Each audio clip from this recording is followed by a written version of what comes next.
Back in the building, it's the Raspy Voice Kids. I also hate Pitt, known as Brandon Phoenix to the rest of the world. I'm here with your co-host, JN Fiend. What it do, what it is. Back here, I'm present, I'm ready to go. I'm ready to talk about Baylor. Let's get it going. There is a lot to talk about this week. First and foremost, we're not doing a pop culture. So if you're looking for the pop culture, look no further. There will be none this week. We're only going to do pop culture when it really is something pressing to us, when it really matters to us. This week we didn't have one. But we do have strong feelings and opinions about the Baylor game. Jeremy, what was your perspective? What would you say was your overall feeling leaving Waco? Anxiety, stress. High blood pressure. Stress, all that stuff. I said this to Duffy Nation. I said, why does it have to be like this? Every game, every single game we need a Xanax. Every single game. I just want to put on cruise control one time and just enjoy my night. But instead, yeah, go ahead. Well, I don't think we'd understand it if it was any other way. I mean, would we? I mean, even think about our great victories. Louisville, comeback, 3 overtimes. Miami, we beat the Hurricanes when we're undefeated season, 17-14. It's always stress. It's always dramatic. Very rarely do we take an opponent and just take them to the woodshed when it's something that really matters, or even when we're in a situation where our backs are against the wall, which it is for us since we were 4-2 and already had a loss in conference play.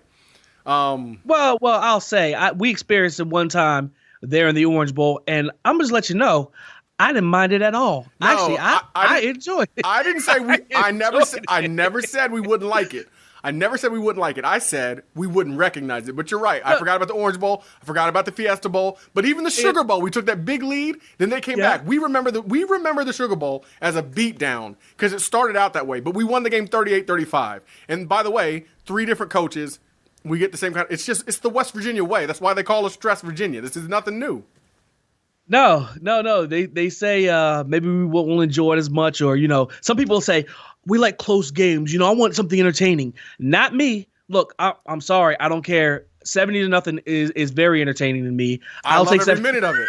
I love every minute of it. Any day of the week. What I don't like is what happened in Baylor, in Waco last Saturday. That's what I don't like. Sitting here biting my nails, hoping that we make a play on a 2-point conversion when we were up 38-13. Do you know what I like about it? What? Dana said it. Dana said it in his press conference. In his Tuesday press conference, Dana said, 2 weeks in a row you have dramatic comebacks. One for us, one against us. Most teams do not leave that situation 2-0. We are. In those situations, we're 2-0. 2 in a row. That builds character. That builds confidence. And I really, genuinely believe it does. I do too. We believe that this team is a team that has no quit. Now, let me ask you. A Dana team 3, 4, 5 years ago, do you think they win either of those games? No, we already know it. That's what we're always talking about. That's what we love about what Dana is doing. Every year we see them get better and progress in areas they wouldn't have won in years past. What we saw these last weeks, we wouldn't have won these games. And yet our team, we came back and we played and we held on. But, I think all championship teams at some point during the year win a game that they shouldn't have. And we just happened to get 2 of them in a row. That's right. I don't know. I won't say we shouldn't have, but we try to play around and give that one away. We won games we could have easily lost. We could be having a very different show this week. 2 weeks in a row, we could be having very different shows. And we're not. And No. Do you know how real this show would be? This show, but the thing is, what you said is what the truth is.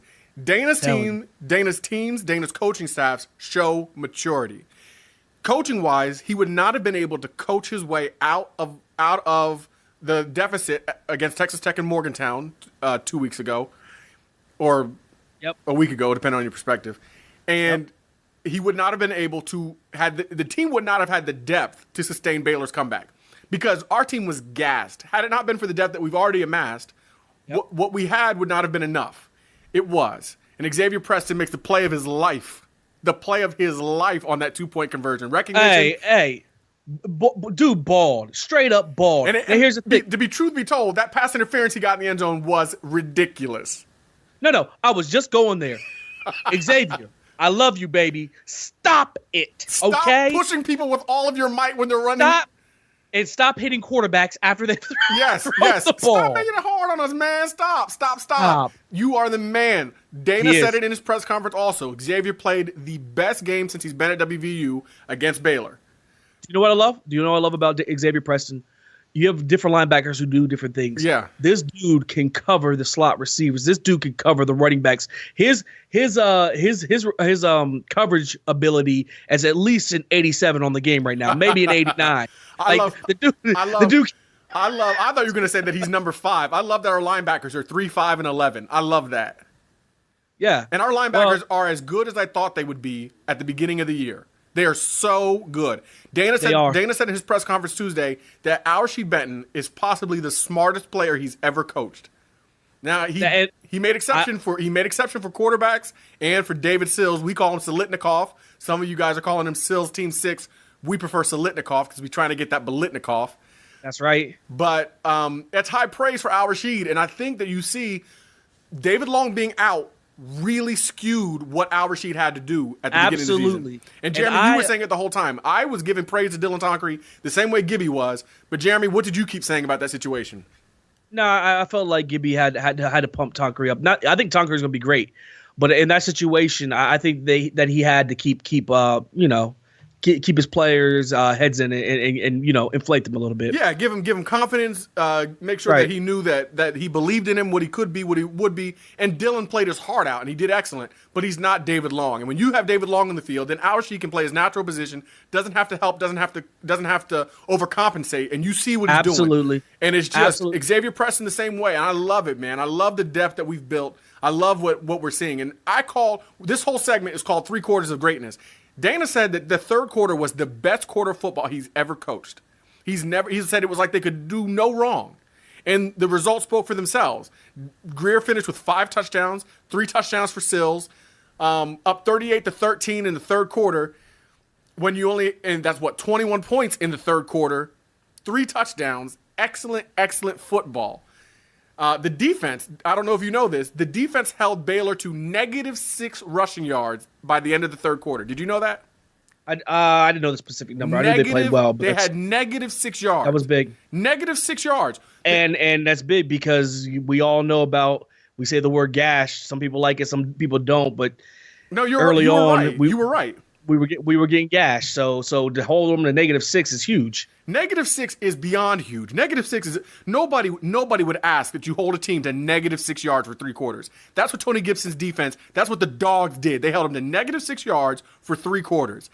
And in total for the game, they had 6 sacks. We were 114th in sacks coming into that game. We only had 7 for the season. We got 6 in one game. So you hold them to -6 yards rushing, and you get 6 sacks, and we're not talking about a dominant defensive effort. Why? Because a backup quarterback happened. Yeah. That backup quarterback, his name escapes me. I keep wanting to say Ellinger, but that's a guy from Texas. No, I don't remember his name. But he comes in, and it's changed. The fact that he was mobile, that he was a run-first type guy, changed everything for our defense. We were not prepared for it. We were not expecting it. And there was no reason we should have been expecting it. There was no reason to be prepared for it. But that's what happens when you play a desperate team. That's what I said. I tweeted this. I don't know if I tweeted out. I did tweet this out. Early in the game, I said, this is what happens when you play an 0-6 team. You have to defend 4 downs no matter where the ball is. Because what do they have to lose? Every time. They've got nothing to lose. Yeah. They've done all the losing, right? They keep losing. They got nothing to lose. All they have is the hope of getting a win and embarrassing somebody within their own conference, which is why we hate Baylor. We talked about that last week.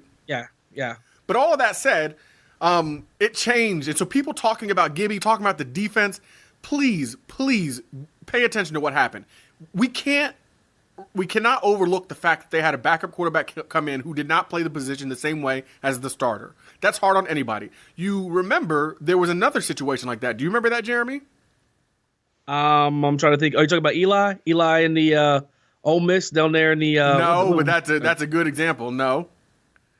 Old mouth breather himself, Eli. Yeah. No, I don't know what you're talking about. We're talking about when old Pat White came into the game against Louisville. Oh, you're talking about for us. Yeah. Yep. It changed everything. They were not ready for it. And when you're not ready for something, when you haven't game plan for something, it's really hard to stop. I don't care how good you are. No, that's a good call. And this is what I was talking about with Between the Ears. Me, Chris, and Skylar, we were talking about it. And the thing that's funny is, all right, I'm going to reference it like I did there. The NFL. The NFL, they talk about these rookie quarterbacks who have these great years. Yes. And they always want to put them, they're a top 5 quarterback. Look what they did. And do you know what they call their next year? They call it the sophomore slump. Yep. It's not a sophomore slump. It's just that these defensive coordinators have had time to break these quarterbacks down, look at their tendencies, look at what they normally do, and game plan for it. And that is exactly what we saw against Baylor. We had this new quarterback in. We didn't game plan for him. None. We didn't, all week we played for somebody else. So he comes in, and of course, our guys are tired. But not only are we tired, we're complacent because we're up 38-13. We did lack focus. We absolutely lack focus, especially, and where you see the lack of focus and lack of being on the gas is especially on the offensive side of the ball. But anyway, that's a hard call because what do you blame that on? Do you blame that on the players on offense, or do you blame that on the play calling from Spav?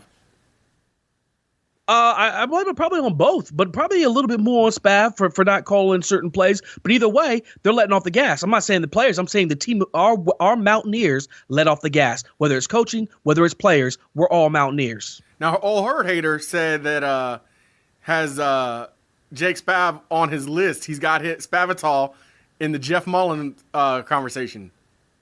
Look, these people who say that kind of thing. No, it's Herd Hater. I know, Herd Hater. That's my dude. But look, not so fast, my friend. How can that's what I'm saying. It's really hard to be critical of an offense that is putting up the stats and points that they are. They're gonna break records all over the place for West Virginia University. What are people talking about? We didn't finish certain drives. Everything hasn't went perfect. But Spav is doing a great job. Are you looking at the points and the stats and the things that we're doing on offense? Are you serious? We got a quarterback leading the nation in touchdowns. We got a receiver leading the nation in touchdowns. Justin Crawford had run for 100 yards every game until the last 2. And there's questions about whether or not he's injured or whether there's some kind of fatigue or something else might be going on. We don't know. We're not reporters. What we do know is when Justin Crawford is right, when he's healthy, that dude is a beast. So whatever's going on, hopefully they can get it straight. And in the meantime, if he is injured, what I would like is if they let Kennedy McCoy, Martell Pettaway take the carries because those guys can run. They're not as good as Justin when he's healthy. No, everybody knows that. But let Justin get healthy. Let him get his mojo back, and let those guys tote the rock so our running game can be where it needs to be. Because I think if anybody has any complaints, that's where it is. That our running game is not where we want it to be. It's not as consistent. Part of that maybe goes to the offensive line, which Dana said in the press conference. I agree. Dana said in the press conference that in the Baylor game we took a step forward towards the attitude. And the attitude is everything for the offensive line when you're running the ball. Big nasties, big uglies. You want to be those dudes just tearing people up, just got a nasty mean streak in you. And evidently that was missing a little bit. It wasn't missing in Kyle Bosch, so we got to look at some of those other guys. But hopefully we're going the right direction like Dana said. But then the other part is Justin Crawford may not be right. I don't know. I'm not in the training room. I'm not in the running backs room. I just hope he's 100%. And when he gets 100%, that dude is a beast. He's already proven it. The Big 12 knows, the nation knows. But besides that, maybe a little bit of play calling. Maybe they want to run the ball a little bit more. It's hard to go from being tempo to taking your foot off the gas and not being tempo. I think that breaks a rhythm. No, I agree. And here's the thing. We're not playing complete games. We're not finishing all 4 quarters. No. Every single game we have letdowns. But we scored 38 points. We scored in 3 quarters. I know we took a quarter off, but it's hard to be critical and point to the offense when you score 38 points. Yeah. That's my thing. It's one of the things where I can't be too critical. We'll get it together. And like I said, we're still due for a complete game because we're 7 games into this. How many? 7. Yeah, we're 5-2. 4-1 into the conference. And we still haven't played a complete game yet. 3-1. So hopefully this Saturday when the Pokes come to town, Okie Light is what we like to call him. Oklahoma Minor. Yeah, so I mean, listen. At the end of the game, there were people who were furious. I was happy. I was elated. I was ecstatic. You know why? Because we won. And winning is not the most important thing. It's the only thing. Just win, baby. You were ecstatic. I'm not kidding. Jeremy, I went from thinking there was a chance we were going to lose that game to Baylor, be the laughing stock, be the come on man on Monday Night Football, be the everything that anybody wants to. Jeremy, we would have been the talk of the nation. The talk of the nation. We went from being the talk of the nation to we won. And we're still in the hunt for the Big 12 championship. Yes, ask Kimmons. I did a little dance. I threw my hat down and did a little dance. High-stepping it. I'm happy for you. Now, I couldn't go to sleep. I had to have a little bit of scotch. But winners deserve scotch. So I felt like I earned it. I know some other lads out there who feel like that after a game that they should have won easily. Listen. This is a different conference. This is not the Big East. We are in the Big 12. We are in the Big 12, and we have a chance to win the Big 12. We have a chance to be in the inaugural Big 12 championship game, win the Big 12, and have a really, really slight, absurd, ridiculous, negative almost percentage chance of being in the playoff consideration. Look, I hear you saying we stayed alive. As long this as is you big smell boy football. As long as you smell what I'm stepping in with the lads, that's Jeremy, all I care. I said we're not in the Big East anymore. I felt like that should have been enough to communicate. Okay, we're in the Big 12, son. This is a Big 12 every week. Okay, every week. All right. Well, I didn't feel that way. I wasn't mad at anybody, but I just felt like what's the truth is like I don't know how many years they've taken off my life, but it's substantial, and I don't know why it has to be this way. Yeah, I felt like we should have had 50 points in that game. A W is a W, but I just, why does my life have to be shortened because you want to play around? You know what else I liked about? Do you know what else I like about having games like that 2 weeks in a row? When you bring in number 11 Oklahoma State, nobody will lose focus during practice, during film review, during any kind of study sessions this week.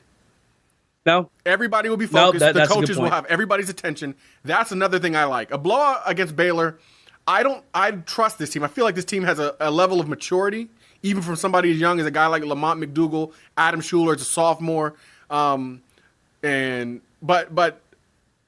there's no chance of it. There's no chance anybody can get giddy about themselves because we haven't played a complete game. We almost lost 2 weeks in a row. So now when Oklahoma State comes, full attention on the Pokes. Yep. Bring them on. Bring them on. Bring on the Pokes. And we'll get to it, why we hate Oklahoma State. But that's coming. Y'all just have to wait. Appreciate y'all joining us for this segment. On to the next. Raspy voice!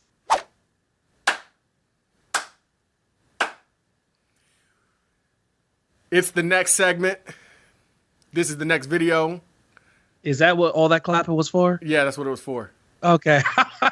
I thought you were a stomp group or something. So, no. We have our producer. He claps. That way he knows where to cut the videos. You guys don't get to hear any of that. He'll have it all parceled out.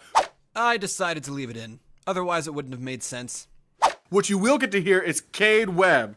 Cade Webb is with us from CowboysRideForFree.com. You can find him at CWebb_CRFF. And he's joining us to tell us what we can expect out of Oklahoma State. Now, Cade, can I ask you a question? You can ask me whatever you want. Why is it some people call you guys Okie Light? Oh, well, to start, that's one of the more disrespectful things. That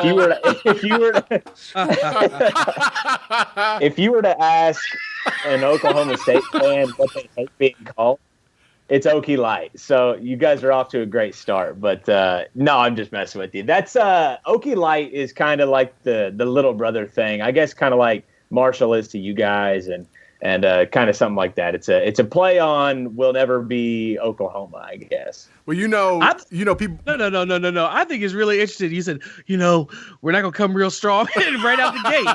I asked him a question. I was just asking a question. I'm sorry, I couldn't help myself. Now I will say, we understand what it's like. Little jokes back and forth. People call us Western Virginia and make all kinds of other jokes that I'm sure you can imagine. So we're used to it, man, and we're used to Oklahoma State. Dana said in his press conference on Tuesday that that West Virginia knows Oklahoma State probably as well as any opponent on our schedule, and that Oklahoma State probably knows West Virginia as well as any opponent on their schedule. Would you agree with that statement? Yeah, I think that's a really interesting statement as well. I mean, similarly, the teams are like they want to do the same thing. It seems like they want to kind of throw the ball to set up the run. It seems like, and they want to be physical up front, but they don't necessarily have all the athletes to do it. I would say that idea-wise, they're probably the most similar teams in the conference, just based on purely what they want to do on the football field. I mean, I think that Dana and Mike Gundy, they obviously go back to their days at Oklahoma State together, and some of those principles have carried for both guys, and some of them have dropped some of those principles. So, I do think that these teams know each other really well, and we've seen some really good contests from the two teams over the years in the Big 12, and it's been good to have you guys. I've really enjoyed this kind of – it almost has a rivalry feel to it, even though it's only 4 or 5 years old. It's kind of cool. Yeah, it's interesting. Like, I hate Pitt so much, and I hate Virginia Tech, and I hate Maryland so much that it doesn't feel like a rivalry to me. But I get what you're saying because the games have been so good, and there has been real competition between the two teams, and because of history, And then the other thing is the hair. You got the mullet versus the skullet, right? That's right. And he reminds me of Dana. Well, I mean, just really nobody can mess with Gundy. The closest one coming is Dana, right? So those connections really make it something that, what they say, familiarity breeds contempt. Yeah, that's right. That's right. So, Jeremy, did you have a question for him? No. I was saying I like it. I mean, like, we have these dudes on, and what he said that we're very similar to Oklahoma State. Man, that's dead on. That's right on point. I love it. One of the things I like about Oklahoma State this year is you guys have two dynamic safeties. Dana, in his press conference, said that they were probably the two best safeties, the best safety tandem that we faced all season. That includes a Virginia Tech team that's got an excellent defense, and we have an excellent defense as well. In large part because of Kaiser White and Drayvon Henry. What can you tell us about the safeties we'll be facing this week? Well, I've kind of looked at this because David Sills is keeping me up at night, giving me nightmares. But, Oklahoma State on the outside, they've got two really young, virtually inexperienced corners who up to this point have played phenomenal football. So they are inexperienced, yes, but they bring a lot to the table. But then you move back a layer, and you've got Trey Flowers and Ramon Richards, who I do think are the best safety tandem in the Big 12. Ramon Richards was a corner. You disagree? No. He's just being a homer. I had something in my throat. I'm sorry. Excuse me. Well, listen here. Through 7 games, they've given up 4 touchdowns through the air. I'd say that's pretty salty. That's tied for 4th in the country. So I'd say that's pretty salty, and there's definitely a conversation there. But you look at him, Ramon Richards has played corner for 3 seasons. Now he's moved to safety, and he's just blossomed back there.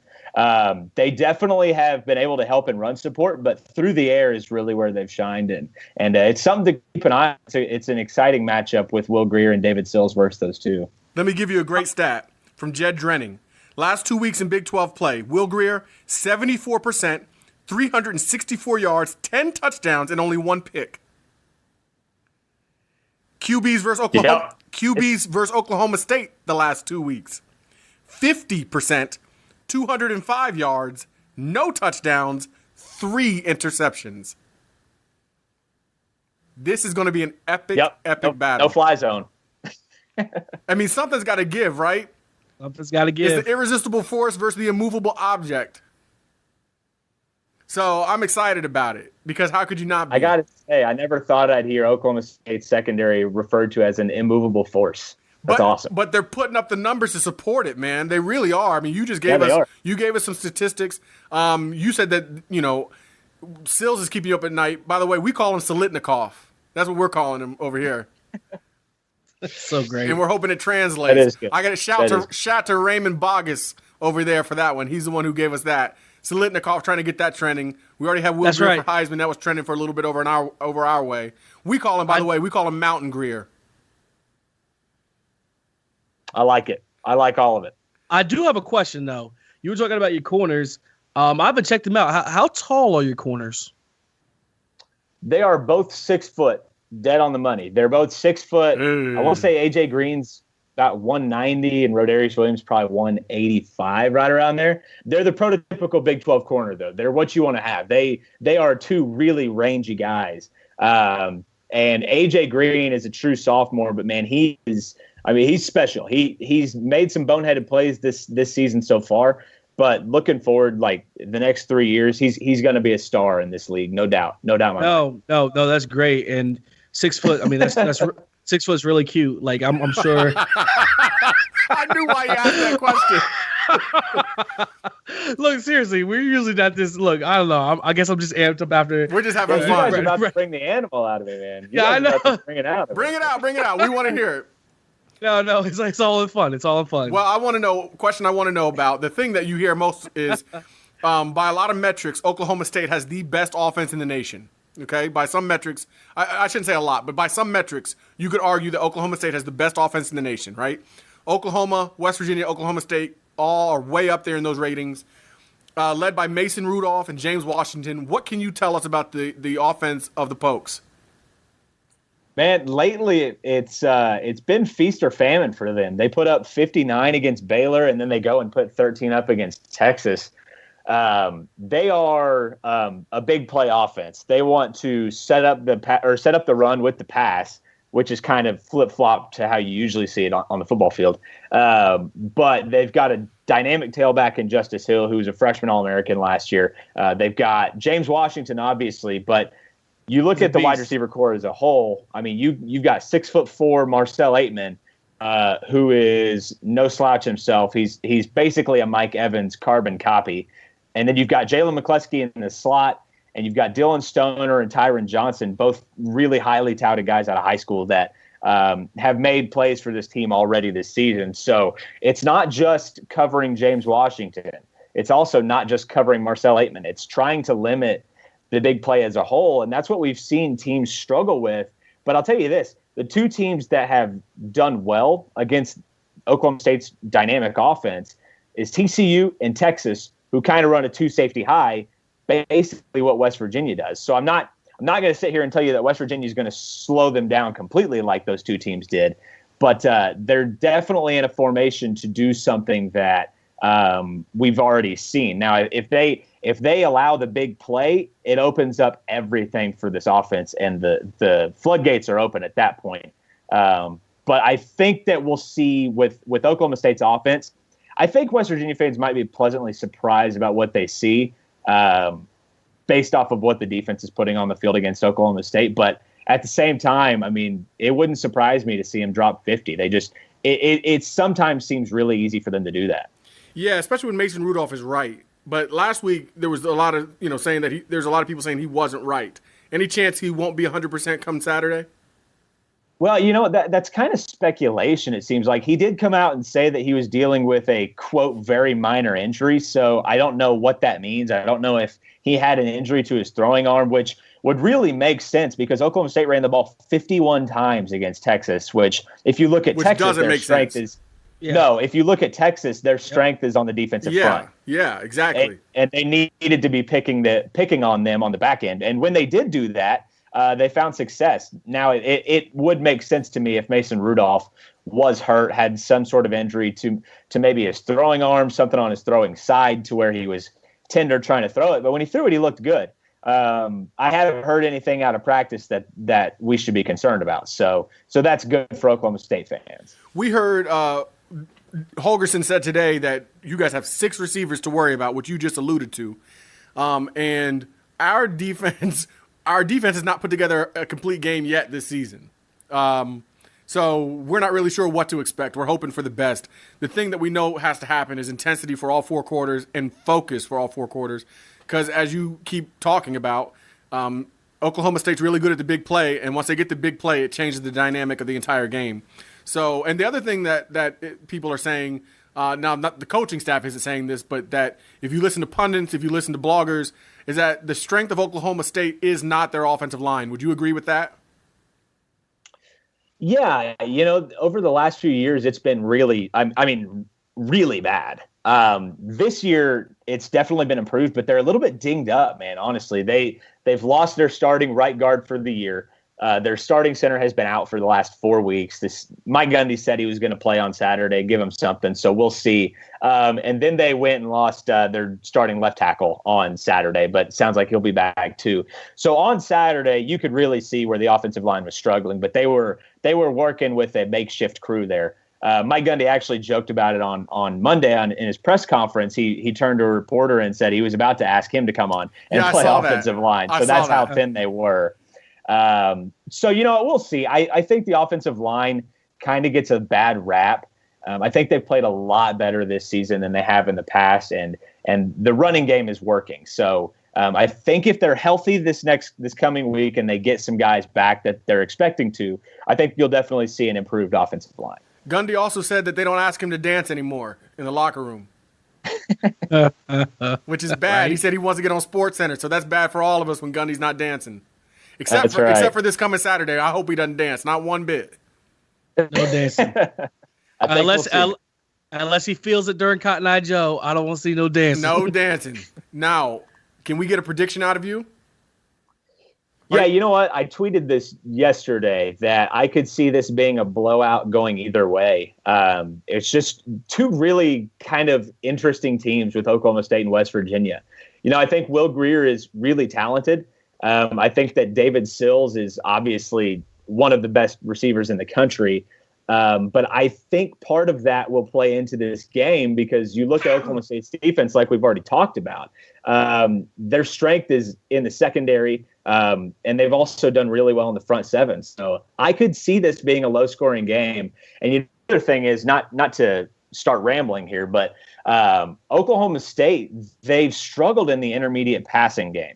And West Virginia, if they're able to kind of follow the blueprint that TCU and Texas put out there and kind of take away the deep passing game, you could really see Oklahoma State struggle. Now, that being said, I think that we saw kind of a ticked off Mike Gundy on Saturday talking about that very issue, how they need to get in practice and fix that. And if they do fix that, I could see Oklahoma State putting up a lot of points, kind of trying to pick apart West Virginia's secondary. I could see this game, my prediction, it'll go a lot like last year's game. You remember that with Skylar Howard. Obviously, you guys have a much better quarterback. But it seems like West Virginia, correct me if I'm wrong here, but it seems like they've got a propensity to turn the football over, what it seems like. No, we don't. No, we haven't lost a fumble all year, I don't believe. And Grier's only thrown 6 interceptions, I think, in 7 games. Well, that's good. That's good. I may be watching the wrong game then, but that's all right. No, we're not turning the ball over. We had some inopportune turnovers, like against TCU. The timing was bad. Either way, I think that this game is probably more low scoring than people think. But the line right now is at 7.5 in favor of Oklahoma State. I think that feels about right to me. I'm going to go ahead and put it out there. I'll say Oklahoma State 34, West Virginia 24. What's the over-under? Do you know that? The over-under is like 73.5. Oh, wow. See, so points will be scored is what Vegas thinks. My pick is WVU 24-16 out of respect for the defenses. I think our defense is better every single week. I think Mason Rudolph isn't right, and I think your defense is legit. But I just think Mountain Grier is just – because he's able to move with his move the ball with his legs and with his arm, I think that gives us an advantage. I also think that our running back, I think our running game is going to be better this week. So I'm picking 24-16, low scoring for me as well. That's interesting. Yeah, go ahead. I do have a question. So you gave us your feelings on what you think the game is going to be. I'm going to put you in charge of the pulse of Oklahoma State Nation. How does Oklahoma State feel? They look at their schedule. They look how far they've come, who they've beaten, who they lost to. How do they feel about playing West Virginia on Saturday? Not how you individually, but how does the whole program feel about this game Saturday with West Virginia? I think last week there was a lot of apprehension about playing Texas. I think everybody was a little bit worried about the injuries on the offensive line and if we would be able to run the football. And I think that Texas, Mike Gundy talked about it all week, that Texas is the most athletic team that Oklahoma State will play on the defensive side. And I absolutely agree with that. Yeah, me too. I think that Oklahoma State fans are much more receptive to playing West Virginia. I think they're more open to getting into a shootout than getting into a defensive struggle, just because historically Oklahoma State is not a defensive team like we've seen in the last few weeks. That being said, if this turns into a defensive struggle, I think you'd see a lot of Oklahoma State fans kind of be receptive to that, because that means Will Grier and David Sills are kept in check. So I don't think there's really as much nervousness as there was to play Texas. Part of that might also be the history between Oklahoma State and Texas, too. There's been a lot of close games over the years. But I think you could also say that for West Virginia, because Oklahoma State, save the 2013 game, has kind of had West Virginia's number, it seems like, since they've gotten to the conference. No, I hear it. Well, another question I had for you, and I just want to know your personal feelings. Like, we hear this, on a lot of different media outlets. I mean, they're really saying it a whole lot. And I want to know your feelings on it when they call Mason Rudolph the poor man's Will Grier. How do you feel when you hear that? I don't think anybody says that, man. I don't think anybody says that. Oh, you don't think so, Cade? No, I don't think anybody's said that ever except for you right now on this podcast. Well, we'll agree to disagree. All right, man. All right. That's you hilarious. Show me Todd McShay calling Mason Rudolph a poor man's Will Grier. I'll put it on Twitter. I will for say, you. I will say this. Nobody besides Jay and Fiend has ever called him the poor man's Will Grier. I will say, well, he can't really scramble, so that's a bad. Obviously that's bad. But I will say that Pro Football Focus has Will Grier ahead of Baker and Mason Rudolph as far as a professional quarterback is concerned. So, what would you expect with all the EDs that guy takes? With the what? PD. It was over the counter. Over the counter. He finally struck back. He's like, he had enough. He had enough. Y'all gonna stop. He had enough. It was over the counter. That was good, though. That was good. Yeah. Okay. Whatever you say, man. He's got more. All right, man. Well, hey, this has been fun. Thank you so much for coming on. Yeah. Hey, I enjoyed it, guys. Thanks a lot for having me. Yeah, and hopefully we'll get you back on during basketball season. No, it was. It's all in fun, man. I'm glad you came on, man. Yeah, no, I appreciate it, guys. I enjoyed it. And, basketball season would be fun. It won't be fun to talk West Virginia Oak State, though. West Virginia, dark horse, Final Four pick already. All right. Love it. We love the love, man. Appreciate you. All right, guys. All right, later. All right. Well, it's time to get hyped talking about Oklahoma State. The question is, why we hate Oklahoma State. Jay and Fiend, what you got for Brandon Phoenix over here? A.K.A. Mr. I Also Hate Pitt. Hey, you know how big it is? It's Oklahoma week. The Sooners coming in town. No. It's Oklahoma State.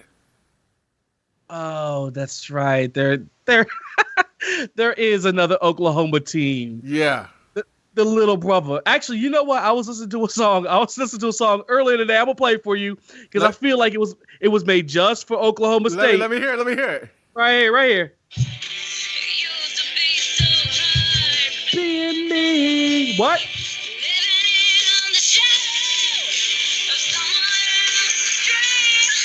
Is that Ashley Simpson? You know it is, but it works for Oklahoma State. Living in the shadow of someone else's dream. You crazy. That's Oklahoma State, man. The little brother. Look, I'm so tired of playing little brothers, but since they're here, we'll play them on Saturday. That's one of the reasons why I hate them. Look, we want the real deal. We want the real Oklahoma. We don't want Okie Light, Okie Minor, Okie Junior. Nah, G, we want the real deal. But we'll play them since they're coming Saturday. Yeah, my thing with Oklahoma State, the thing that I don't get, and we'll get it put up right here. You can see it, the picture right here. They decided to put up a national championship from 72 years ago. 72 years ago, and they just awarded it to you? That doesn't count. But you put it in your stadium. The same way you changed your record on your rings from last year. Yes, the loss you incurred doesn't matter if the refs jobbed you. You lost. Oklahoma State, stop fronting. Stop faking. Stop perpetrating. None of those things count. I don't care how much money T-Boone spends. Hold up. The flag. I mean, the thing that they held of the national championship, what is the national championship? No, not a flag, as you can see in this picture. They actually put it on their wall in their stadium. What's it say? Oklahoma State? Oklahoma State, 1945 national champions. Because it wasn't until 1957 they changed to Oklahoma State. Exactly. The Pokes, the Cowboys. You know what they were known before that? Oklahoma. The Aggies. Yep. The Aggies. Yep. The Aggies. And then you changed to Oklahoma. Look, But they count the national championship. As Cowboys. Stop it, okay? Stop it. But what can you expect from somebody who's just faking and perpetrating the real deal? It's like Coke versus Pepsi. Oklahoma's Coke. These dudes is Pepsi. Little brothers, man. Living in the shadow. Look, y'all Ashley Simpsons. The Oklahoma State Ashley Simpson. Other thing we hate is Mike Gundy can't dance. Stop pretending like he can, okay? All that gyrating. He ain't doing nothing. Dana's too cool for all that nonsense. That's why he stays in the stunner shades. Bow tied up sometimes, but usually just open shirt. Fresh always. Mike Gundy, where's the mullet?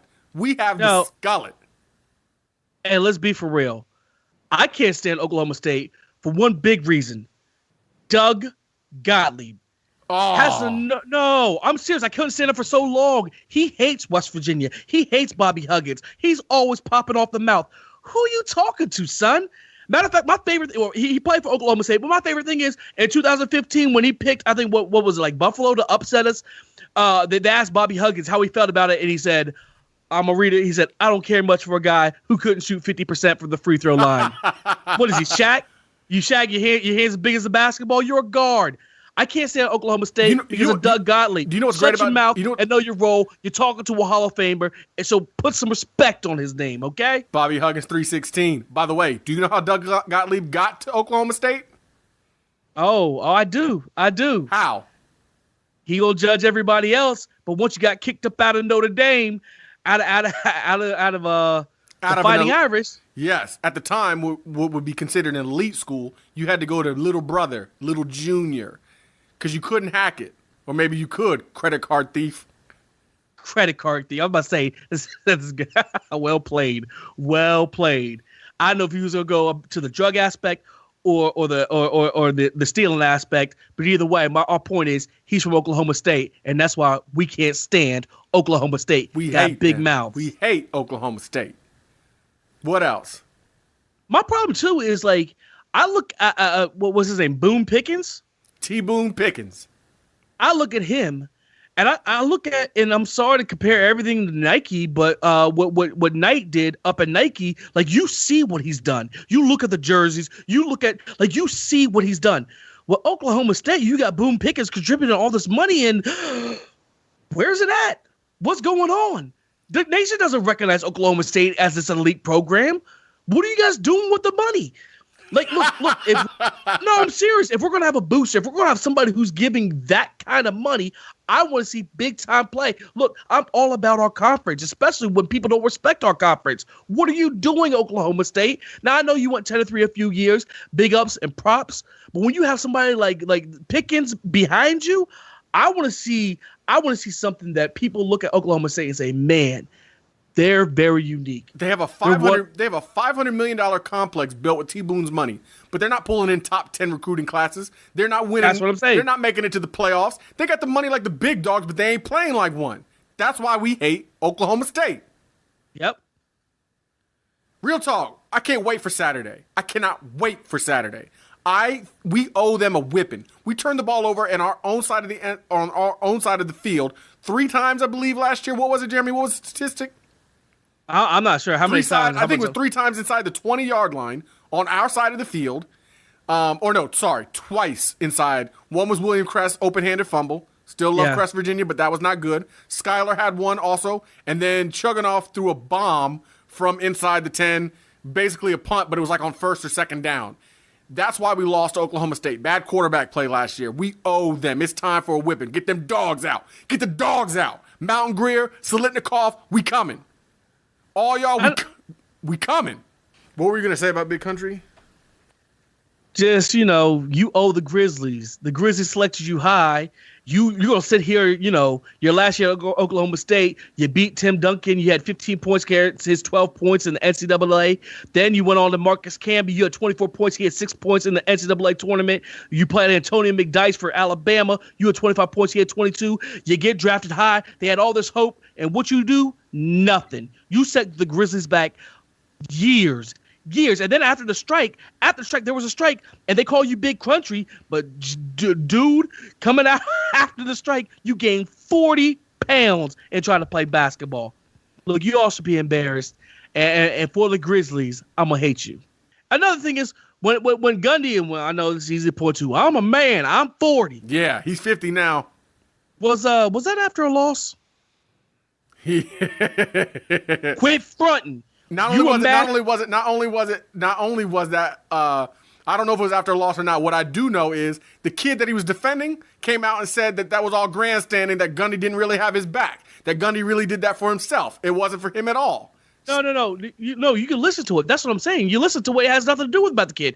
That's all about him. I don't know if he was having to fight at home. I don't know if they lost. I don't know what it's about, but it wasn't about the child. So stop it. Like, that's one of the biggest. You got that, and we got Dennis Green. They are who we thought they were. Yes. And you got Iverson. We talk about practice. Yes. You know? Playoffs. Playoffs. You play to win the game. We got all of them. And then we got I'm a man, I'm 40, but it was all fake. So now, this week it's time to get rid of the fake and beat Oklahoma State. Raspy Voice! All right, it's time for shout-outs. Raspy Voice kids want to recognize those who love us, who support us, who are doing everything to help us succeed. We are grateful. That's the truth. We really are. So, let's give a shout-out to Jonathan Nottingham, at WV Nottingham on Twitter.